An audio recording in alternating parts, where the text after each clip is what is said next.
Apprentice shows up today. The apprentice, she said. Time to turn around. No, I can't come today. I'm tired.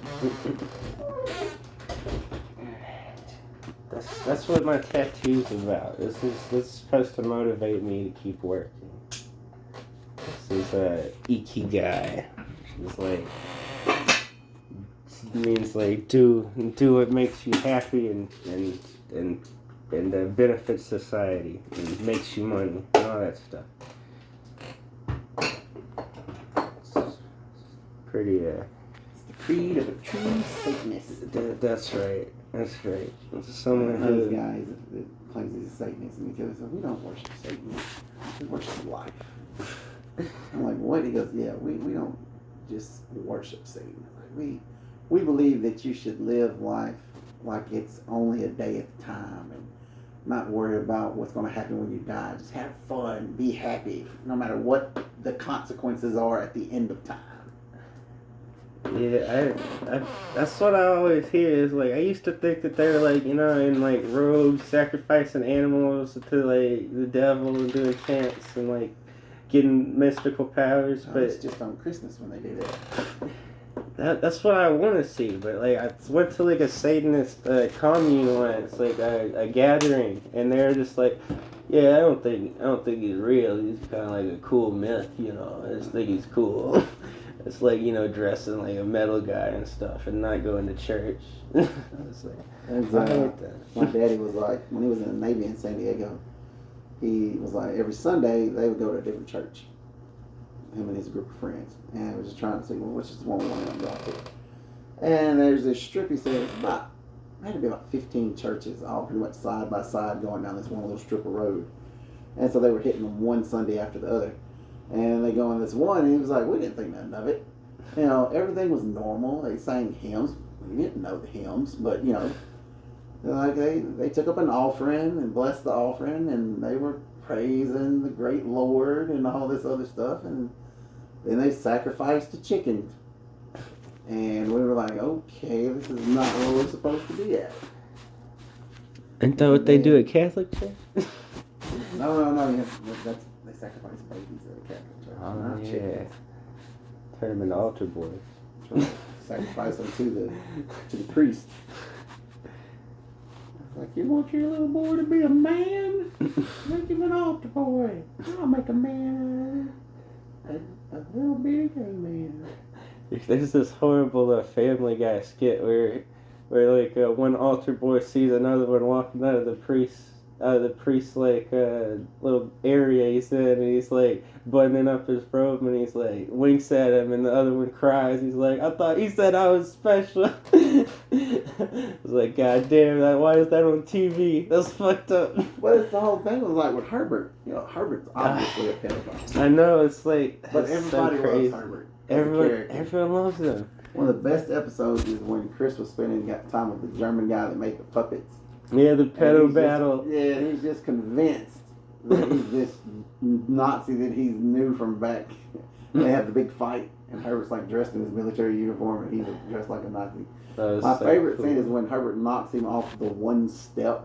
It takes like an hour. And then like the doves go flying like this out of the way. And then when he hits the ground, it's like he fell from like 400 feet in the air. It's like, and every bone in his body's broke. He's just laying there all twisted up. Hey. Oh my God. Okay. Old people falling down is so funny if they don't die. It's always good to laugh at them if they're still kicking.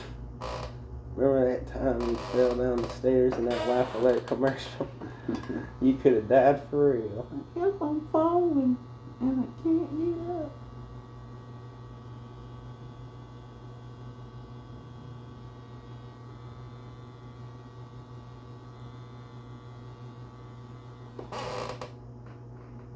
Done. Nice. Have a nice day, sir. I'll see you next time around. Alright. Nice comma.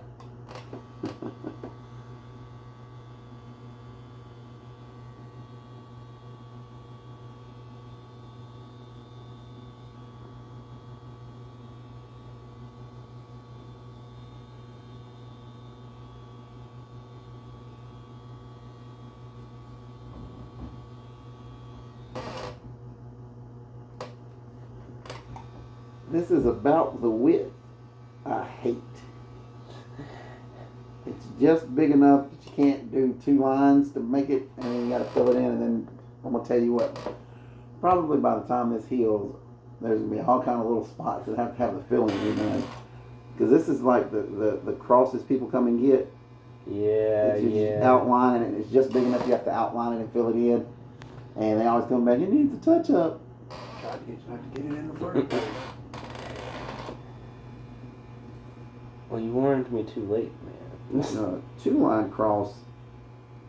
The thing about a 2-line cross, it's one of the most difficult things to do right. And these girls come here and they get it all the time. It's like this big, and it's 2 lines, bam, bam. That's all it is to it. And they think, oh, that's so simple, it'll be okay. No, it's not simple. It's very difficult. Mentally, it's a difficult tattoo to do. You pull the down line, boom, perfect, straight. You can cut cheese with it. It's so straight and razor-like. Then you pull your crossbar, and it's so straight. It's perfect. And then I can't help but notice that one side is a little bit longer than the other side. Oh, no. And I can't make myself go, fuck it. Leave it alone. They'll never see it. So now you're like, okay, I'm trying to get right back on that line. Just a little bit on this side. And you hit it straight as a board and you wipe it off, and now that side's longer than the other side. Yeah, And and do it again, and fuck it up more. Yeah, by the time you get it nice and even, it's way too wide for how tall the cross is. So now we got to come back and make the cross longer, and that's when they jump. Well, now it's an upside down cross. Yes, now you're coming this way and they jump, and your line goes off to one side. Let's thicken it up, straighten it out. And what should have been this big in 2 lines ends up being this big and over a 1/4 inch thick. Like, because you couldn't say fuck it. It's the shorty cross. It's the midget Jesus.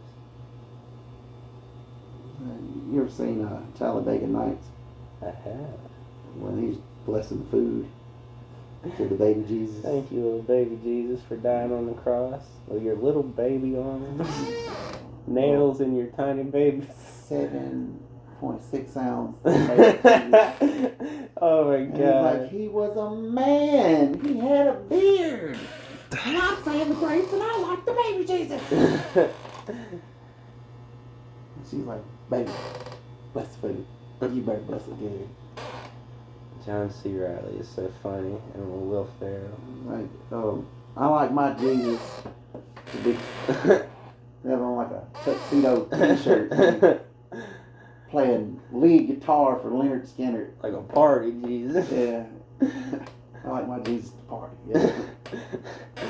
I love that. Have you ever seen Hot Rod? A long time ago, she found a copy of it at Palmer Home the other day and bought it, so it's sitting at the house. Well, you gotta watch it. I've seen it a long time. She's never watched it. It's one of my. It's got Andy Samberg in it, don't it? Yeah. Yeah. He He is the lead singer of one of my favorite bands, The Lonely Island. Lonely Island. Excellent. And, that whole series of shit with him and Justin Timberlake goes to show you how big of a damn fool Justin Timberlake is. Yeah. But everything he's ever done on Saturday Night Live shows how big of a fool Justin Timberlake is. When he's always like, they do the food, like the mascots at the mall outside of like the eating places. So there's like this place called Veganville. And one guy is dressed up like a big chocolate chip cookie. And Justin Timberlake is dressed up like a big piece of falafel or something like that. And like every time they do, the guy will do his whole little jingle, and Justin Timberlake will jump in front of him and go, "Welcome on down to Veganville." It's like, get out of the way. But that's where Dick in the Box came from, Saturday Night Live. Yeah, I love that. And then the whole thing went, it was Dick in the Box, and then the next song is Mother Lover. Yeah. Because they got out of jail and they forgot it was Mother's Day from where they were trying to give Reba McEntire the Dick in the Box concert. And then after Mother Lover is The Golden Rule, where they're it's not gay. When it's in a three-way. That's The funny part in that video is she comes walking back into the bedroom with a bowl of cereal and they're still going at it in the bed. It's like they didn't realize she got up and left. Yeah, oh my goodness. Okay, so I'm gonna need you to hold this for me. Make sure I get this little doodad right here. Ah, flip it up. Oh, yeah.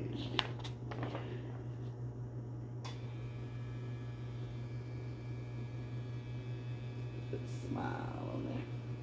Yeah. That's one of my favorite kanji.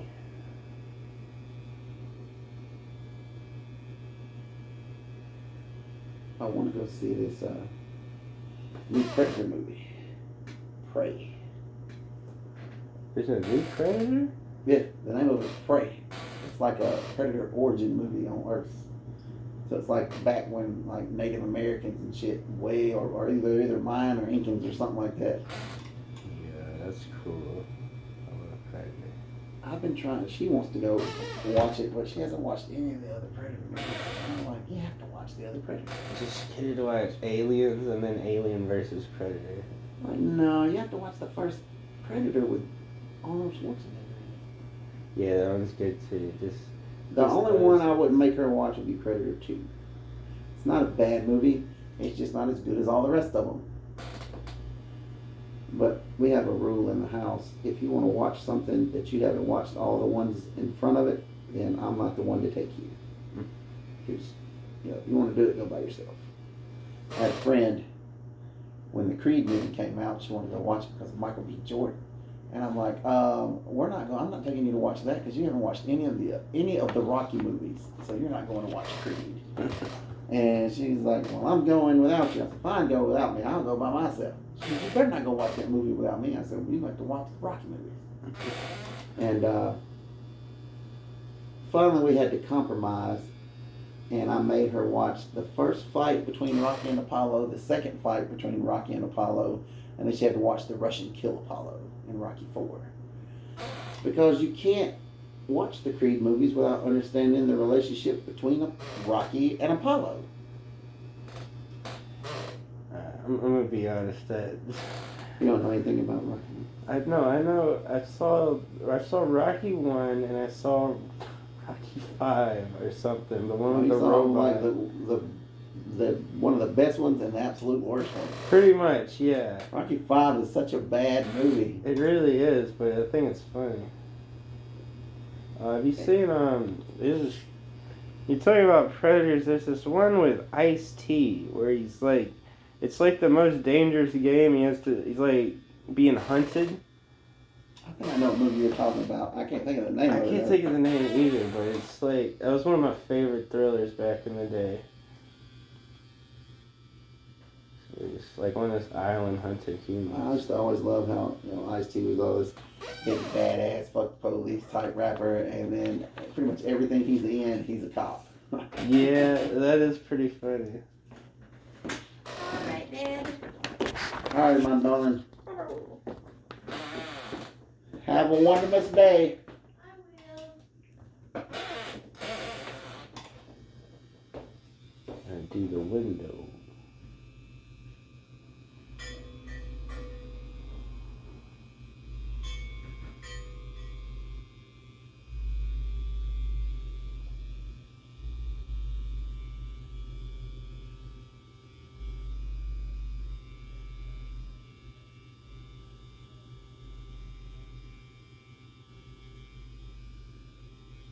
Somebody told me this, like, you ever notice your daughter's car is nicer than yours? I said, yeah, it should be.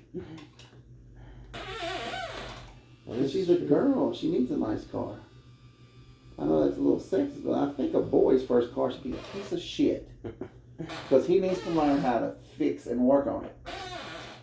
But at the same time, you would say that about a little girl. But a girl does not need a car that's not reliable. Because she does not need to be stuck on the side of the road with the way these weird ass guys are. Yeah, I was fortunate. I was spoiled. I guess unfortunate because I've never had to like fix my own car. I never learned how. My dad's a mechanic. Like, I spent my whole childhood helping him with car shit. And he's teaching me how a car works and the physics. There's combustion and compression, and then there's the fuel air mixture. And I'm like, all right, sure. I don't know anything about cars, nothing.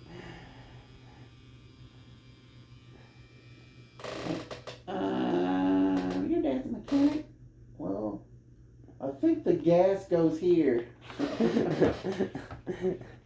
Like, I've never met a car you have to put the gas in under the hood. Like, well, something goes in this hole. Yeah, I seen him put that black gas in there. That's right.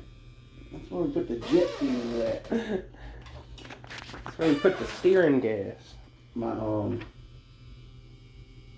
brother-in-law went with his old school Cadillac, and he would fill up, and then he was getting it from somewhere, but he had these quarts of this high octane like jet fuel, and he would pour it in the gas tank to raise the octane and the RPMs and everything. You get like better gas mileage and shit out of that old car. What the hell? Yeah, it didn't hurt nothing. It was just like jet fuel. That is weird. It was such a small amount mixed in with a full tank that the car ran better. I never did that. I didn't trust it in mine. I had an old school Cadillac too. I was like, no. I don't trust the premium gas. I think that's a trick. Well, my daddy was trying to tell you that you ever watch that truck when it comes in, it all comes out the same tank. Yeah. I was like, yeah, but they're separated on the inside. He said, are they? That's what they're telling you. Well, I know for a fact premium is different because it smells like an old man farted. You can always tell somebody's burning premium sitting in front of you. And you're like, I guess I've never experienced that because never lived outside of like a poor ass neighborhood. yeah, that's what I'm saying. That's why I notice it though. You know premium when you smell it because you're never around it. That makes sense. I've never put premium in a gas tank in my life. Even if the car said put premium in it, I was like, yeah, it's gonna be poor with me. You know, I don't eat all the time. I look sick. I don't run right, so my car needs to match. So we're gonna make it feel like it hasn't eaten in about 3 weeks. Oh my god. Yeah, I used to drive my dad's. He had like this Lexus, but the power steering fluid hose had a leak, and he couldn't fix it. He was like, he couldn't afford a new one, and he couldn't fix it like with tape or anything. And we were in Washington D.C. and he was like, I'm gonna take a nap, you drive. And then all of a sudden I can't steer anymore, and I'm like, Dad, wake up! I can't steer. He's like, just steer harder, boy. I was like, all right. So that's the thing, like, so now you got all this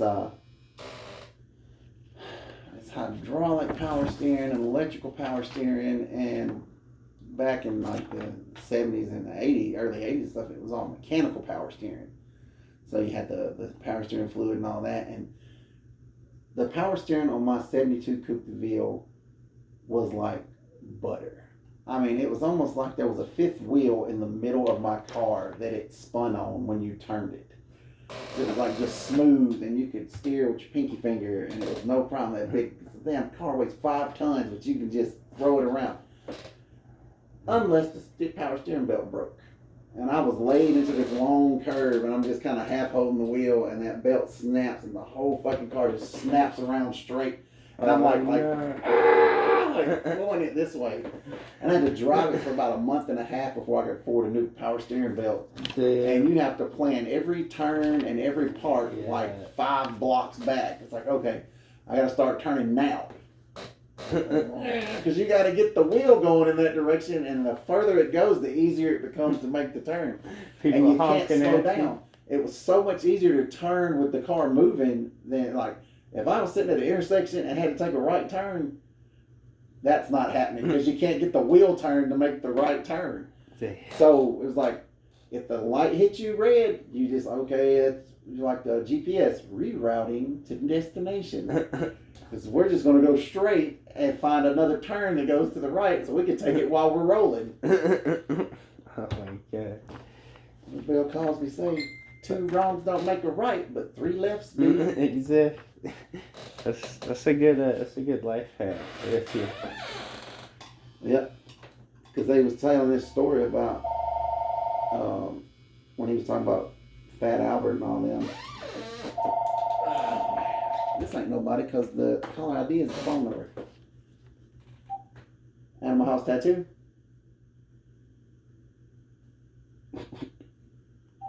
Hello, this is And he was talking about how they put this airplane engine in this like '56 Buick or something like that, and it's like they couldn't make right hand turns, so they had to like, and it was real heavy to one side, so they had to put Fat Albert on one side, and to keep it from flipping over because all the weight was on one side of it with the way the engine sat under the hood. So they put him on one side and everybody else sat on the other side. And when you had to make the left hand turn, everybody had to lean that direction. And it's like, yeah, if we needed to make a right, we just planned our turn a block after. So it's like left, left, left, and you come right back into the right. You needed to take a block back. Oh my god. And Daddy had was one of Bill Cosby's albums, and he was talking about playing Buck Buck. And they talked about it in Ninja Turtles playing Buck Buck, but I think their version of Buck Buck's a little different than Bill Cosby's version of Buck Buck. But it's all based on the same thing. And so when you played Buck Buck, you had teams. And your Buck Buck team, you made a Buck Buck horse. So when it was your turn to be the horse, like everybody on your team got down and they would get down on their hands and knees, and the first person's on his hands and knees. The next person gets behind him and puts his arms across his butt and his back like that. So you're making like a horse. And he's like, we play this other team, and it's like, they've got like 50 people on their Buck team, but we only got like 8. And we make an 8-man horse. And it's like, they're just piling on top of us. And what they do is they jump on top of you, and they're trying to make you break your horse and just fall down. So everybody piles up on top of them. And it's like, and you had to learn, it's like, Buck number 1! And somebody come running down there and then dive on the back of your Buck horse. And Buck number 2! And he's like, and we're sitting there like, Buck number 375! And like, we're still holding. And then they hit Buck number 500 and we just collapse. And they're like, beat that! So they get their horse and we come down there and there's only 8 of us standing out there. And it's like, first one runs over and jumps on and it's like, a piece of paper! Somebody dropped a piece of paper on my back. And like after all 8 of us jump on their backs, it's like, it's obvious it's not going anywhere. He said, but we had a secret weapon. And out of nowhere, you hear somebody in a deep voice go, bring out Fat Albert. And it's like, Fat Albert weighed 2,000 pounds. He had a little ramp coming out his front door so he could build up some speed on the way down. And you hear him, hey, and he comes around the corner and all you see is like the bottom half of his leg coming around the end of the building. And I was like, what is that, a tree? It's like, no, that's his leg. And he turns the corner and hits that little ramp and starts coming down there like, and he said, everybody jumped up and took off running. He ain't jumping on me. Like we were the undefeated Buck champions of the world, all because of Fat Albert. A 9-man team. Yeah, I love Fat Albert. I like the cartoon. I also used to like Heathcliff. He'd also do them schemes. Yeah, Heathcliff. You had Mongo. Yeah, it was one of the cats at the junkyard. Yeah, I liked the. A lot of people don't know nothing about Heathcliff. I still watch Heathcliff. Because, I think the better known of the 2 cats has always been Garfield. Yeah, Garfield, but Heathcliff was famous enough to have his own cartoon, so. Yeah, I mean, I don't read the newspaper. Well, no, I'm talking about like the animated cartoon. That's what I watched. Yeah, but I mean, I think that's like Garfield was always in the funny papers on Sunday. Yeah. But he also had like a Saturday morning cartoon after a while. But Heathcliff was also a comic, right? Yeah. And they all came from Felix the Cat. Yeah, okay. Felix has the best cartoons. Like those 30s black and white cartoons are a trip. I love them. And you always had, what was it, Fritz the Cat? That was the cat porno guy. Yes, Fritz is. I love all of those Ralph Bakshi movies. There. So, did you see the Hobbit movies he made? You talking about the Lord of the Rings Yeah, stuff? Yeah. those were so good. They were. You got them on VHS at the house. That's so cool. I don't have everything to watch them on, but because like it's weird, like definitely the first one, like when you have all the wide shots of everything, it's like looks like real people running around, and like all of the orcs are just like real people with bad costumes on and screens red and black. Yeah, it's really weird. It's like from the 70s or something, so it's like supposed to be all trippy and stuff. Yeah, and I want to say it's not the first one, it's the second one. The second and the third one, I think, is where all the costume designs and everything from the movies came from either the second or the third cartoon out of the three of them. So it was either The Two Towers or Return of the King. Actually, no, you had The Hobbit was the first one of the three. Yeah. And then you had The Lord of the Rings and I think The Return of the King. So they like combined, or they split The Two Towers in half. And they had like a slightly different art style too. Yeah. So The Hobbit was the one with But I think that like some of those stories got crossed over because I know you have the whole thing where they kill Boromir, but like they split his shield and all that stuff when they're fighting and stuff. Yeah. And I don't know. I like Sean Bean in the movie. Like I think he was a real good Boromir. He's my. Have you seen Game of Thrones? You know what? I was gonna start watching Game of Thrones because of Sean Bean, and everybody was like, "Yeah, if that's why you're watching it, they kill him." They told you, they spoiled it. Yeah, they did like that. They said you can't watch Game of Thrones and like somebody because they'll kill him quick. That's damn true. It's like they know you like him. They only keep like one cool guy. Like I watched a few episodes of it, but I just never got to where I could. My friend, I was gonna watch it. I started off watching it with her, and then she was like, "There's too much." It's gross. Too much sex going on. Oh yeah, it's fucking gross. Like it's basically a porn. It's worse than most porns to me. It's like all right, sister. Now I'm gonna rape you over our son's court. That's a spoiler, but it's just a horrible thing that's actually in the show. Well, it was like what was it? Spartacus was about as bad. Spartacus was fucked up. At least that one was like Jesus time. It was a little more. But you know, like the thing is though, you're watching all of these actors and that you watch in normal movies. So like the brother in the Mummy movies is in it, and he's like such a horrible person, character, and he's a big dumbass in the Mummy movies. Yeah. And like he was like raping this bitch over in the corner. It's like that's just weird. I can't watch the Mummy the same anymore. Yeah, that's what happened to me. He's in the corner raping Xena. That's what happened to me with Malcolm in the Middle. I'll never see it again without being like, your dad's making meth. That's how you get cereal. What was it? Life is unfair. Watching I was on Facebook and they keep putting up the thing. It's like wanting to know what in the world did Kevin McAllister's dad do in Home Alone that he could afford a house like that. And it's like a castle. Everybody goes on vacation, like the whole family goes on vacation. And they just forget it. Paying for it and everything. It's like, but they say it in the first movie that his brother is the one paying for that vacation.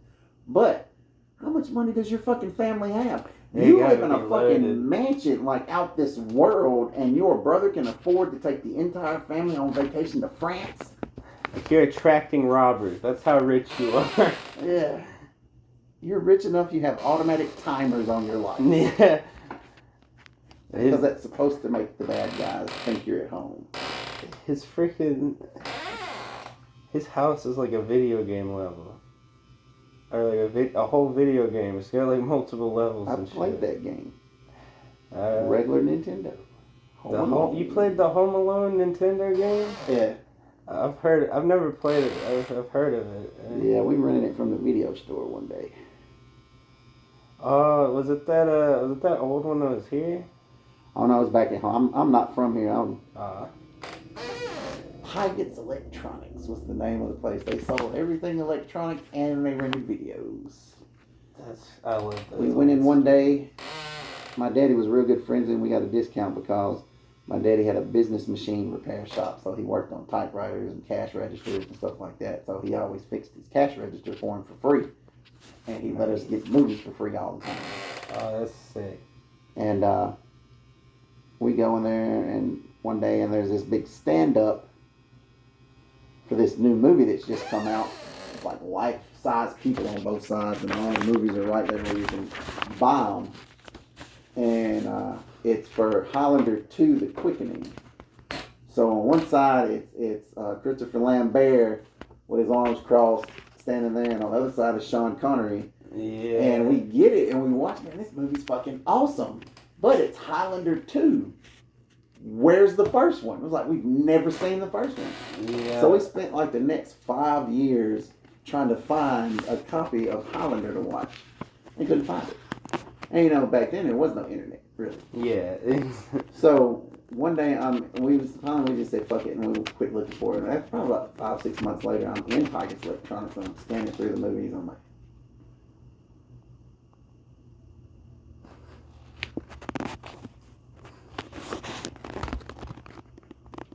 Daddy!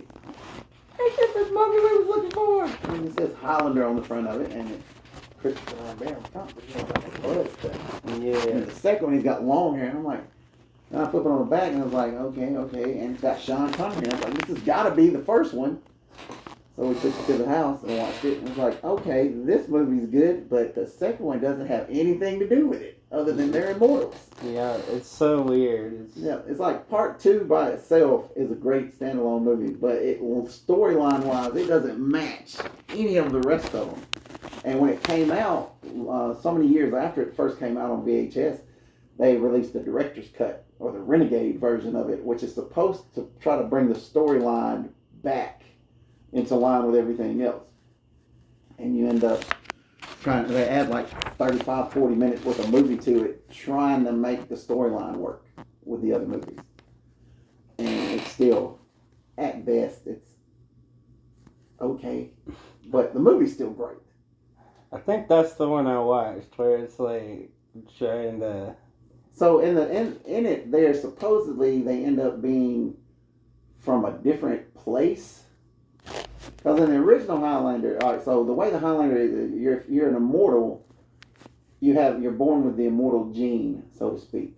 But the only way that kicks in is if you die violently. If you never have a violent death and you just die old age or normal circumstances or anything like that, you never come back to life. Yeah, it's like Valhalla type thing. Like you have to die in battle. Yeah, so like in the first one, Connor gets killed by the Kurgan, who runs him through from one side to the other with a fucking sword that's 8 feet long and about that wide. It's just under his arm, all the way to the other side. You know, he dies. He gets that wound on the battlefield, and he dies very, very horribly back at the hut. Just like it's just fucking bad. You know, there's no peace to it. And everybody goes to the bar, and they're having the drink for everybody that died in battle today, and Connor walks through the door like there's nothing wrong, and they assume he's possessed by a demon. I want to watch that again so bad. I wish I knew what it was on. Because, like, I don't have anything. I have them all, like a box set at the house. Like, I love movies, so I have hard copies of everything that I can think of at the house. I did, but I lost them when I moved. Like, I have one of those booklets, you know, like the CD cases. Yeah. Full of DVDs, but... So, like my daughter, she collects swords and knives. Nice. Me too. One of the things she collects. She collects a bunch of other shit too, but swords and knives. And, well, she has 4 swords. She has a bunch of knives. Like, every time I turn around, I get her a new knife. But her first sword was for looks. It's a purple and white katana with a white scabbard that's got a silver dragon inlaid and wrapped around it all the way to the bottom. And it's not battle ready. It's like cheap steel. Yeah, and it's not the tang. It's not a tang. It's a long skinny piece with threads on the end of it. Welded. So you slide the wooden handle up on it and you tighten a nut down on the end of it, Yeah, I And had they put one a of cap those. on the back. I had one of those. So I bought it for her, and it was like on sale. I paid like $45 for it, but it was just pretty, and it was some of her favorite colors. I was like, it'd be a good first sword. You know, you sit it up there and look at it. And when it comes in, I take it out of the scabbard. I'm doing this, and the blade is wobbling in it, and I'm like, okay. So I called, and they were refunded my money because the sword was messed up, but they gave me full price back on it. So I paid $45 for it. They gave me like $112 back, and I got free shipping, and they refunded shipping and everything on it, and didn't ask for the sword back. So I went online and I was like, how is there a possible way to fix it? And they said, like, just pop the cap off the end and tighten the nut down. And I did that, and the blade stopped wobbling. So I got to keep the sword, and I got twice my money back on it. Nice. Second sword is a replica of Sean Connery's dragon head sword from the first Highlander movie. Yes, I had one of those too, that exact one. But, you know, it's still not considered battle ready because it's a half tang. Yeah. Because there's so much carving and sculpture and stuff down here, they needed it to be solid on the end. So it tangs only by that long. It's got one pin in it, so it'll still break if you're trying to fight with it.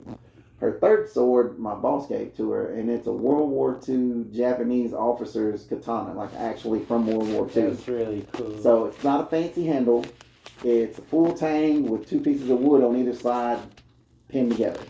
Just it's for practical purposes, not looks. Yeah. And there's no ceremony with it except or anything like that because they were trying to get away from the whole samurai thing in Japan. So, and if you watch like The Last Samurai, you see a big we're trying to get away from that traditional crap. So there was no need for it to be ceremonial in any way. And her last sword I bought her for Christmas this past year is 100% battle ready and will fuck you up.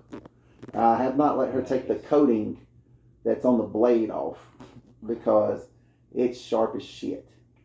You know, it's like that scene. You ever seen The Bodyguard with Kevin Costner and Whitney Houston? So there's a scene where she's messing around with his katana sword in his bedroom, and she pulls it out of the scabbard, and she has it flipped edge up, and she walks up to him and she's talking shit to him, and she puts the tip of the blade right there in his chest, and she's like, "Are you not scared?" And he reaches and pulls this. She has this scarf around her neck. He pulls the scarf off, flattens it out, and holds it up in the air and just drops it. And it hits the edge of the blade and it just shears it right down the middle. No pressure, just the weight of that little white scarf hitting it. It cut it clean in half.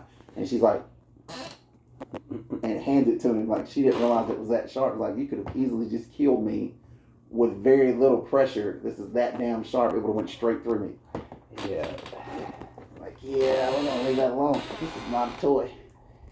My poor sword, I put it through too much abuse. It's not pretty anymore. But it was like a nice 1080 battle ready tempered katana. But yeah, it's like I was hitting trees with it and like meat and water bottles and all kinds of shit. So it's got like dents in it and stuff, but it's still like. What confuses me, talking about Highlander and the swords, is so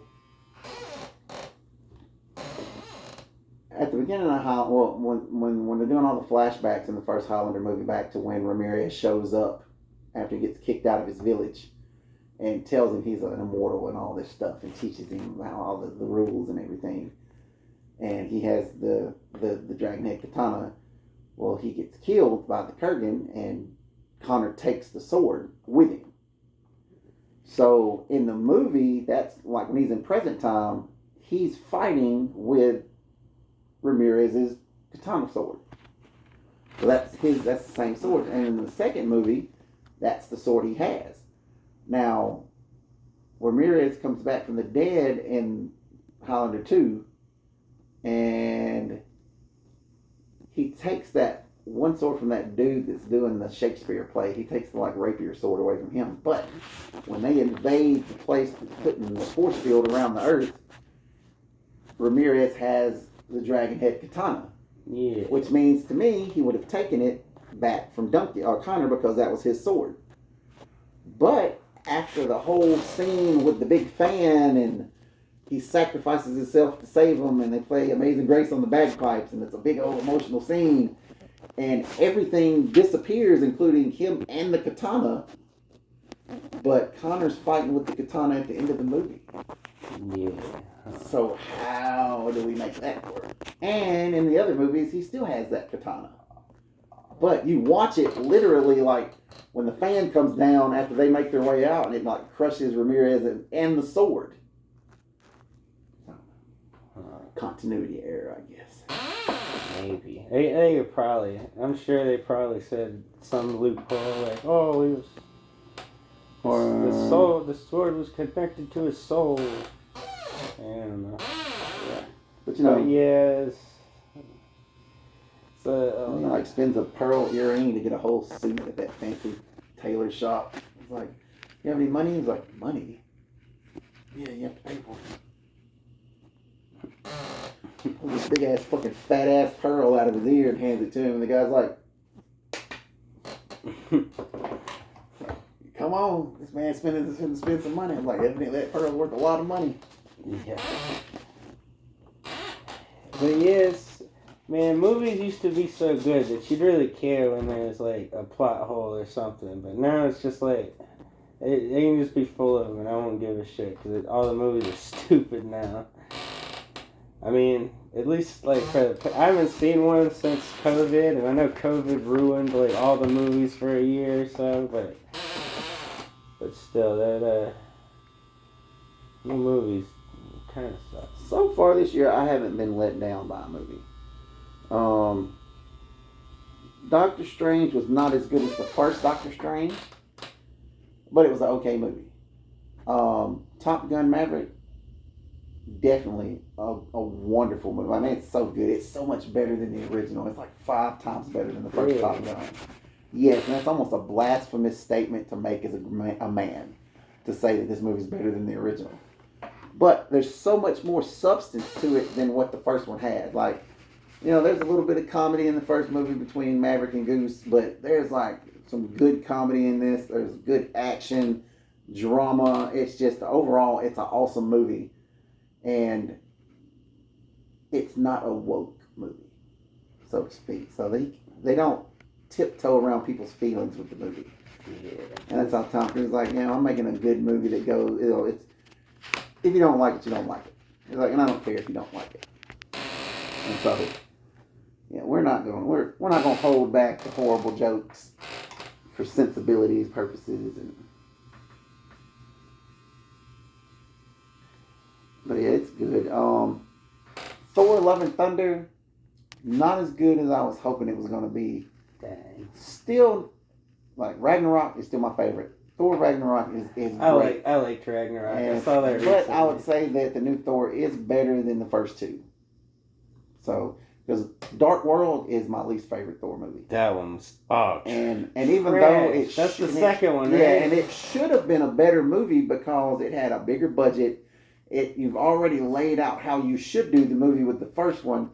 And the first one, when you watch it, is like out of the current, at the time, the current Marvel movies, it was probably my least favorite out of all of them at the time. Like out of Iron Man and Captain America. Yeah. Out of the characters' first standalone movies. The early ones were bangers. It's probably my least favorite of the first round standalone movie for each character. So, because I liked Captain America, the Winter Soldier. The first Iron Man was great. The first Thor was an okay movie, but compared to the other two, no. It was not that good. But then the second one came out, and it's epic in design, but it lacked. There's just something about it. It just wasn't as good. It's like spending $75 on a steak, and it's only this big when it comes out. You know, and it's overcooked. And I think that was the problem. It was overcooked. The movie was overcooked. It's like, I felt like they were trying to rip off things from Hellboy, the Golden Army, with the whole Dark Elf thing, and I don't know.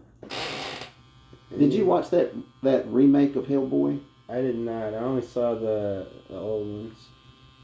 It's pretty good. I got it ruined Like, I got the last 10 minutes of the movie ruined because it was on at the barbershop when I went in. And I'm like, I haven't watched it yet. And they've got like a bootleg copy of it. Cause I'm watching it's like the last 10, 15 minutes of the movie. I'm like, wow. Damn. So I didn't even buy it when it got released for a long time. I waited for the price to go down. Yeah. Once they put it in the $5 bin, I bought it. I honestly forgot about it. Yeah, it's got the sheriff off of Stranger Things plays Hellboy in there. Oh, what? It's not Kurt, what's his name? And you got Ron Perlman is the original Hellboy in the first two because it's a remake. So he's not in it? Nope, Ron Perlman's not in it. Oh no. But you know, like that role was made for Ron Perlman. Like, really? He's still acting as. But you know, when you do a remake, you're trying to make it different so you wouldn't use the same. But that was like when they did the remake of Friday the 13th. But it's been so long. It's like not Friday the 13th. Nightmare on Elm Street. So when they did that remake, it's not a bad movie at all. It's actually a pretty good movie. But it's got one issue. Freddy is not Robert Englund in that movie. And Robert Englund has been Freddy for 9 fucking movies. But you're doing a remake. Now, the problem is, they wanted Robert Englund to play Freddy in that. And he told him, he said, y'all, this is a reboot. That means y'all are planning on doing at least 3 or 4 movies. He said, I don't have it in me. I don't have 3 or 4 Freddy movies in me. He said, I've gotten too old to do it. He said, now, if you want to make a sequel to my movies, I've got one more movie in me. You know, who have I not fought yet? I was like, I fight that little fucker, Chucky. Freddy versus Chucky. We can do that. He said, I'm up for another sequel for Freddy. He said, but I can't do 3 or 4 movies with a reboot. And so they had to find somebody. Well, that guy that plays him in there plays Rorschach in Watchmen. What it is? Yeah. And that's why they got him, is because the way he sounds with the mask on, it's like they feel like he would be a good Freddy. And he is a fucking scary face too. Yeah, the main problem is they tried to go too realistic with him being a burn victim. And he ends up coming off very fishy looking. Like the scarring just didn't portray, they come over right on camera. So it's like he's a severe melted burn victim, and it just doesn't look good on camera compared to how you're used to Freddy looking. Like, but if you ever pay attention, if you watch the Freddy movies, his makeup's a little different in every movie. And I was watching behind the scenes stuff, and they got something like the purpose in that was he was supposedly healing as he went. So he's supposed to be getting back to looking more and more actually like Robert Englund as the movies go. Because if you watch him in the first movie, he's very wet looking. Like, it's like fresh. I just got all the skin burned off of me and everything like that. And then the next movie, it's not as... It's like scabby. And it starts looking like the pepperoni pizza Freddy. You know? You get that cheese over the... You know. And that's because it was like, slowly he's going to start scarring. He's going to start healing. And you don't have that, I just got my face burnt off look like in the first one. But, you know, the first one, he was probably the scariest in the original. And that's because he is not the main character. A lot of people don't realize in the first Nightmare on Elm Street, Freddy has 17 minutes of screen time in a 2-hour movie. Because he's not a main character. He's the dude in the dreams that the main characters are worried about. But from 2 out, he is a main character. And he ends up showing personality. And that's why he's my favorite. Because Freddy plays with his food. Michael and Jason don't. They just eat it. And like these new Halloween movies that have been coming out, they're what if movies. And Danny McBride wrote them. And that's wild to me that man who doesn't take anything in life serious wrote these horror movies. Wait, that's the guy who plays like Your Highness, right? Yeah, that's Danny McBride. He wrote... Like, he co-wrote, him and this other guy wrote all these new Halloween movies. And the first one from 2018, I was watching the behind the scenes stuff, and they're talking to him. He's like, yeah, we were all sitting around, we were high as shit watching the original Halloween movie. And I was like, man, what if he at the end of that movie, he doesn't get away. What if he gets caught and put in a mental facility for 40 years? Which would bring it to now. What would that movie be like? So that's why they did that one. So they ignore Halloween 2 and Out. And they just, that's a direct sequel to the first one with a what if. And when did that come out? so the first one was 2018. And that's what it's called, is Halloween 2018. The one that just came out last year is Halloween Kills. And then the one that's coming out in 23 is, or it may be Halloween this year. They've already released the teaser trailer for it, is Halloween Ends. So it's supposed to be over with as far as the trilogy of the what if movies go.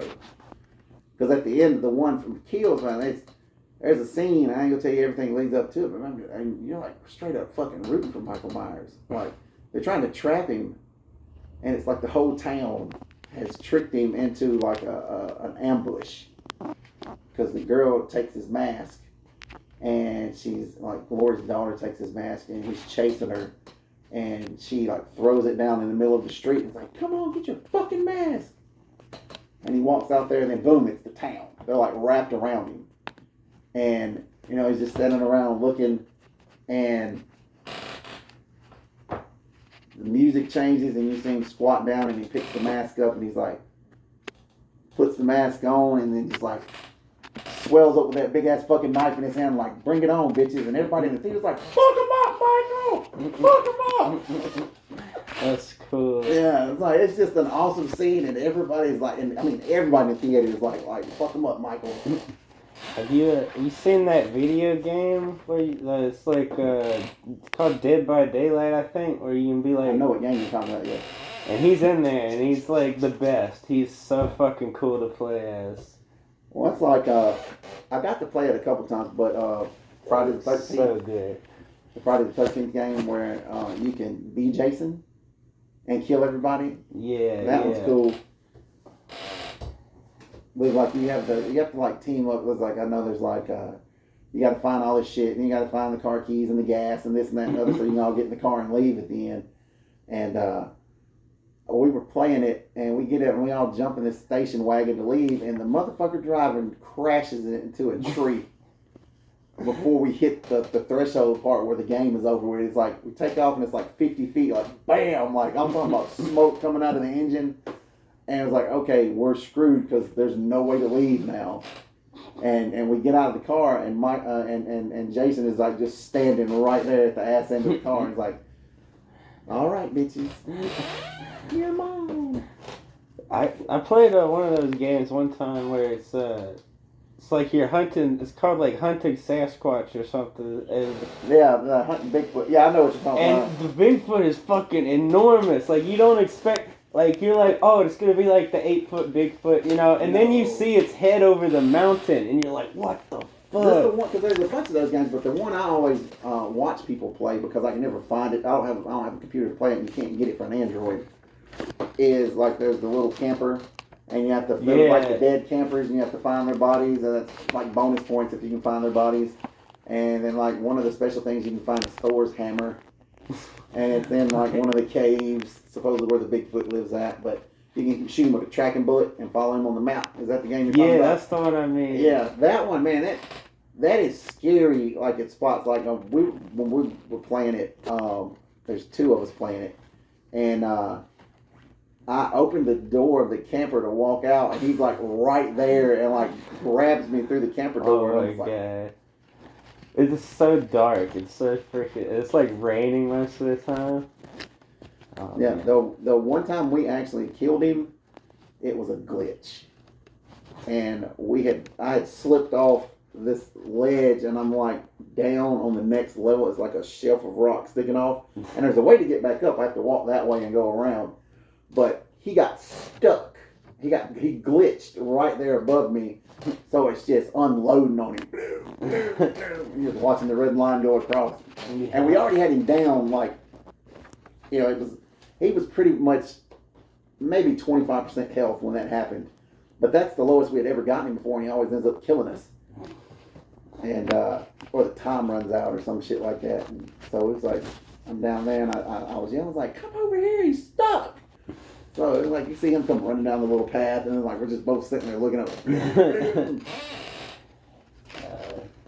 Poor. He was real good. Like my friend played it all the time. He was real good at when Bigfoot is rushing him, like running backwards and throwing the bear trap out on the ground, and he just steps in it right there. It's like I never could do that shit. I usually got 8 trying to do that.